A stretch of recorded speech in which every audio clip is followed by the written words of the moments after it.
And it feels to us like we might be at the bend in the road now, that there might be enough traction here that this is real. Now, does the American Booksellers Association think books are going to go away? No, never. Is this going to plateau someplace? We believe yes, probably. We'll talk about that in a little bit as well. But if it plateaus at 30%, our members, unless they participate in that, can't lose 30% of their business. So that's why we're planning for this so aggressively and why this matters to us so much. A couple of other numbers. 15% of 8,000. I was speaking to one of the big 6 U.S. publishers. I will not say who because they asked us not to say who. But they told us of the 8,000 titles they publish, for which there is both a print and a digital edition, 15% of those are being sold digitally. That's pre-iPad. That's before the iPad hit the market. From the publisher's perspective in the US, this is very, very real. And they are, as you no doubt have read, they're devoting enormous resources to it. Now, those 8,000 titles don't include children's books by and large, because children's books are sort of well protected from this. I have a 2-year-old son. I'm not going to let him chew on my iPad or my iPhone if I have one. And frankly, the tactile experience as I watch him grow, it's the idea of holding the book and turning the pages, and it's I can't imagine that ever going away. It doesn't include art books and photography books and other things that, frankly, you need a printed book for. But this includes a lot of best-selling fiction, a lot of best-selling nonfiction. That's what's in that number. So again, these numbers are to illustrate that we think this is real now. It was hype in 1999. It was reality in 2009. A little bit about consumers, the reason that those early adopters are buying ebooks. The number one reason, not surprisingly, is affordability, and we're going to talk a little bit about price a little bit later. And interestingly, number 3 on this list is readability. Well, how could the ebook be more readable than the book? Well, Kobo is a fairly good example of one of these e-ink or liquid ink devices that is very high contrast, that works in a light source as opposed to no light source.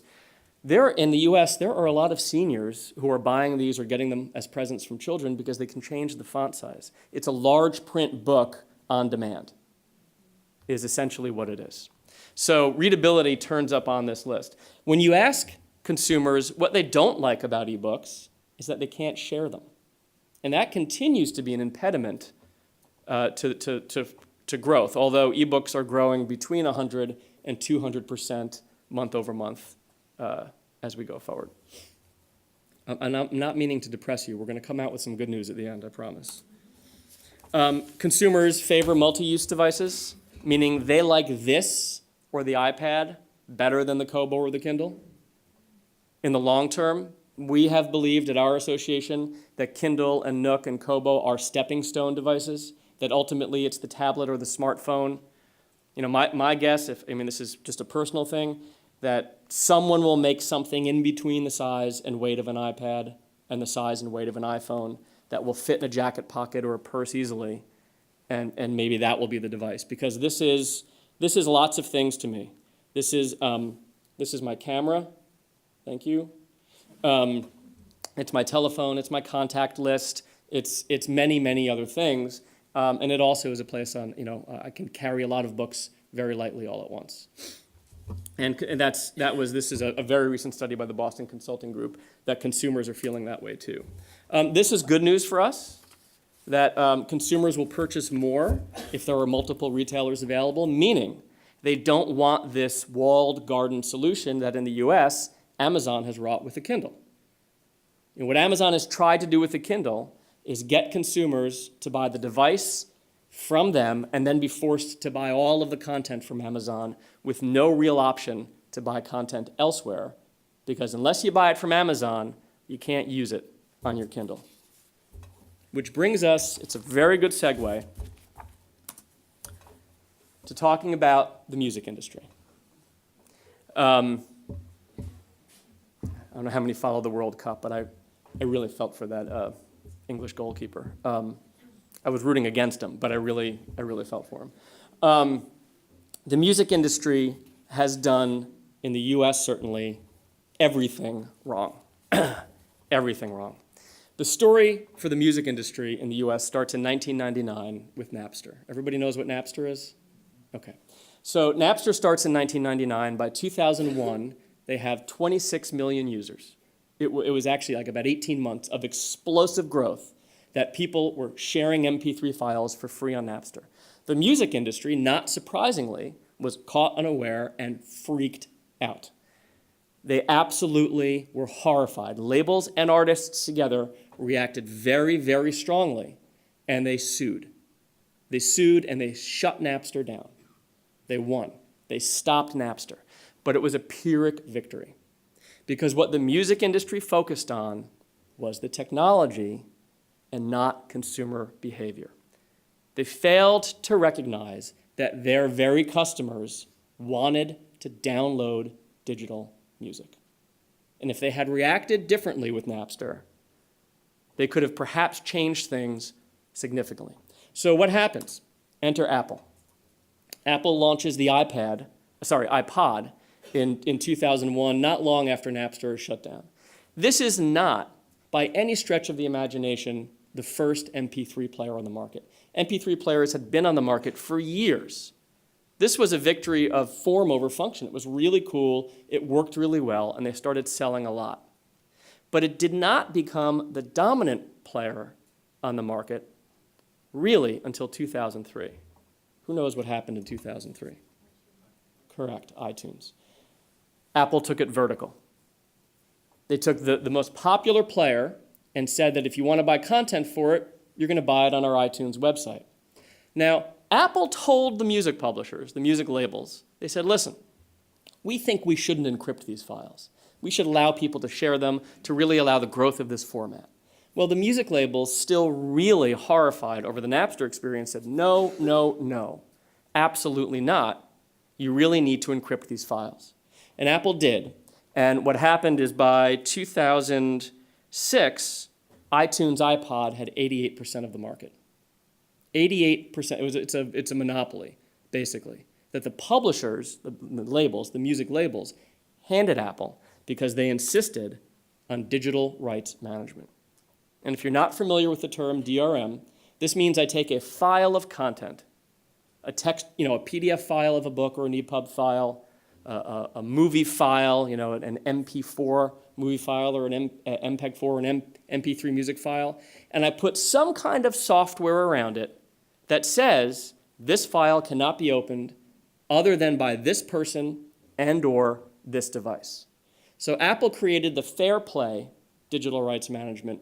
It's called Fair Play. Their DRM is called Fair Play, and they wrapped it around music at the insistence of the record labels.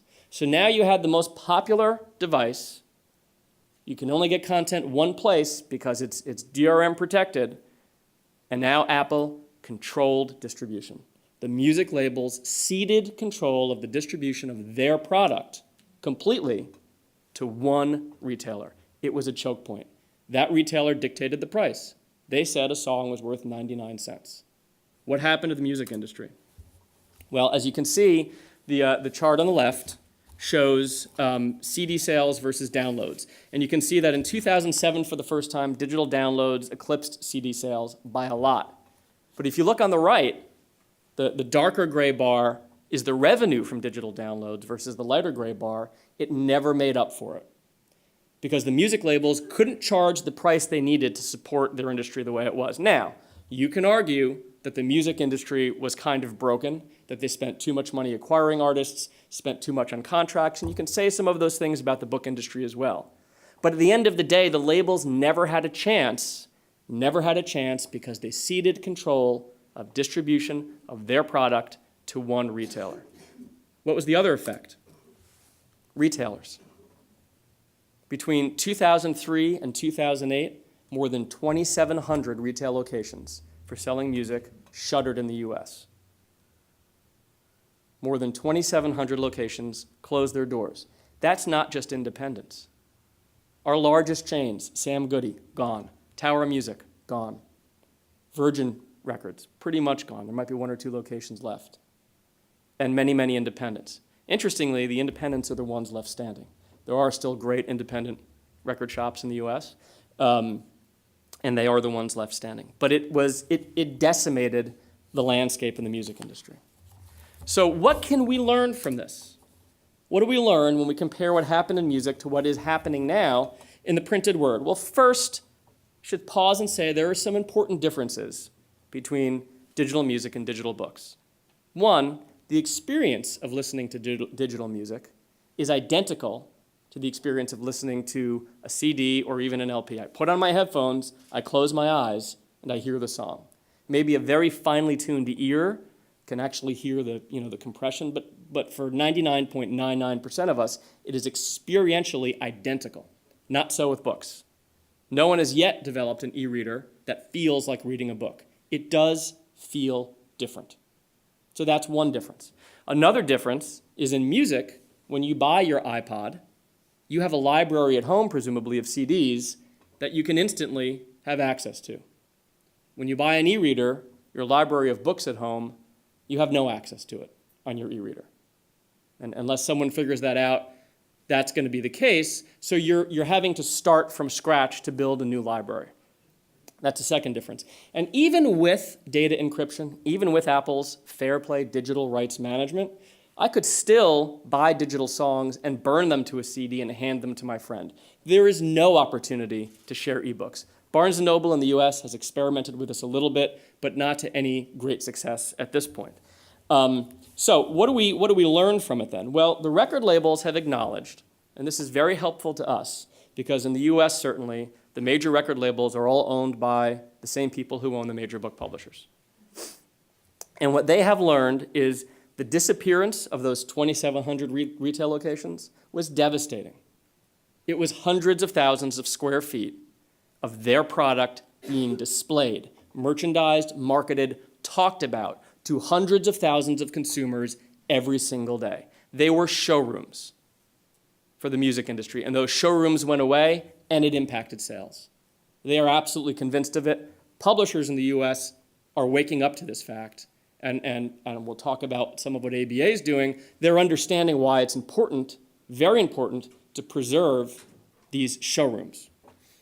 And I hate that term because I think it sort of diminishes what we do, but I say it because it's perhaps the best way to describe from the point of view of the publisher what it is. Second, they learned very strongly, the music industry did, and book publishers have learned as well, there cannot be a single player. The manufacturer has to retain control of the distribution of its product. It can't give it up. When it does, it's going to be out of business. And the book publishers in the US are starting to wake up to that fact as well, which again we'll talk about. Lastly, what we learned from the music industry, what we have not learned in the US at all, is that digital rights management does very little to actually guard against piracy.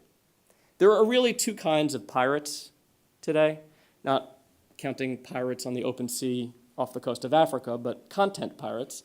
There are profit-driven pirates who try and steal content and sell it. Those pirates should be found, punished, and we should guard against.